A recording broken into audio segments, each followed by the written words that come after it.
দেখো, বিচারপতি কৃষ্ণা রাও যে অধ্যাপকদের প্রিসাইডিং অফিসার হিসাবে কাজের জন্য যে নির্দেশিকা জারি করেছিলেন তার উপরে স্থগিতাদেশ জারি করলো ডিভিশন বেঞ্চ। বিচারপতি শম্পা সরকার ও বিচারপতি অজয় গুপ্তার বেঞ্চ পরিষ্কার জানিয়ে দিল, প্রিসাইডিং অফিসার হিসাবে অধ্যাপকদের এই নির্বাচনে কাজ করতে হবে। মূলত অধ্যাপকদের দাবি ছিল যে তারা শিক্ষক এবং অধ্যাপক, সুতরাং তাদের ওপরে যে অবজারভার এবং সেক্টর অফিসার হিসাবে যারা কাজ করেন তারা তাদের থেকে নিম্ন স্যালারি হলেও কিন্তু তারা কখনোই তাদের আন্ডারে কাজ করতে পারেন না। এখানে পর্যবেক্ষণে আদালত পরিষ্কার জানিয়েছেন যে অবজারভার হিসাবে যাদের নিয়োগ করা হয় তারা বাইরে থেকে আসেন, তারা প্রশাসনিক কাজে দক্ষ আইএস অফিসার, সুতরাং তারা সরাসরি সরকারের সঙ্গে নিযুক্ত।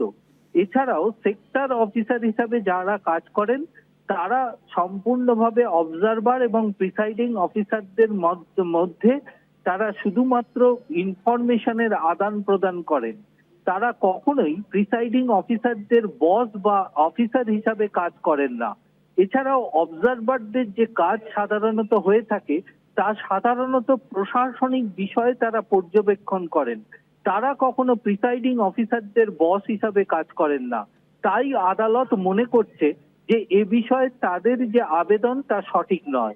পাশাপাশি আদালত পরিষ্কার জানিয়েছেন যে অধ্যাপক বা শিক্ষক কর্মীরা তারা হচ্ছেন প্রতিষ্ঠানের সম্পূর্ণভাবে নিযুক্ত, তারা সম্পূর্ণভাবে সরকার দ্বারা নিয়ন্ত্রিত, কিন্তু তারা কখনোই সরকারি অফিসার নয়।